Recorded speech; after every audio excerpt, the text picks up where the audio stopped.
জাতিসংঘের শান্তিরক্ষা মিশনের তহবিল সংকটের কারণে অন্তত ১,৩১৩ জন বাংলাদেশি শান্তিরক্ষীকে ফেরত পাঠানো হবে।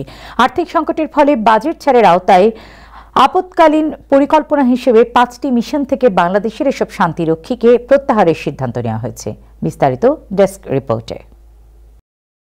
জাতিসংঘের শান্তিরক্ষা মিশনের তহবিল সংকটের কারণে আগামী ৯ মাসের মধ্যে অন্তত ১,৩১৩ জন বাংলাদেশি শান্তিরক্ষীকে ফেরত পাঠানো হবে।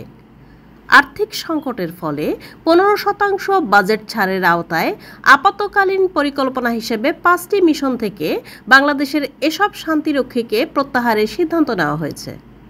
গত ১৪ অক্টোবর জাতিসংঘের শান্তিরক্ষা কার্যক্রমের মিলিটারি অ্যাফেয়ার্স কার্যালয়ের OMA ভারপ্রাপ্ত সামরিক উপদেষ্টা শেরিল পিয়ার্সের বাংলাদেশের স্থায়ী মিশনে পাঠানো এক চিঠিতে সামরিক সদস্য প্রত্যাহারের সিদ্ধান্তটি জানানো হয়।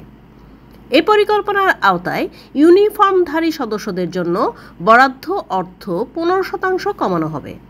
যদিও এটি সরাসরি সমান হারে জনবল কমানোর নির্দেশ নয়, তবে বাজেট কমায় বাস্তবে মাঠ পর্যায়ে শান্তিরক্ষীর সংখ্যা উল্লেখযোগ্যভাবে কমে যাবে। চিঠিতে বলা হয়, জাতিসংঘের ৫টি মিশনে বাংলাদেশের শান্তিরক্ষীদের সদস্য সংখ্যা কমবে। এর মধ্যে দক্ষিণ সুদানে জাতিসংঘ মিশন UNMISS থেকে ৬১৭ সদস্যকে প্রত্যাহার করা হবে। মধ্য আফ্রিকার জাতিসংঘ মিশন মিনুস্কা থেকে ৩৪১, সুদানের আবেই অঞ্চলের জাতিসংঘ মিশন ইউনিসেফ থেকে ২৬৮, কঙ্গোর জাতিসংঘ মিশন মনুস্কো থেকে ৭৯ ও পশ্চিম সাহারার জাতিসংঘ মিশন মিনোরসো থেকে ৮ বাংলাদেশি শান্তিরক্ষী প্রত্যাহার করা হবে। বর্তমানে ৫,৬১৯ জন বাংলাদেশি শান্তিরক্ষী বিশ্বের 10টি দেশ বা অঞ্চলে দায়িত্ব পালন করছেন। এসব মিশনে বাংলাদেশের সেনা, নৌ ও বিমান বাহিনী এবং পুলিশ সদস্যরা পেশাদারিত্ব, সাহসিকতা এবং মানবিকতার মাধ্যমে জাতিসংঘের শান্তিরক্ষা কার্যক্রমে অনন্য ভূমিকা রেখে চলেছেন।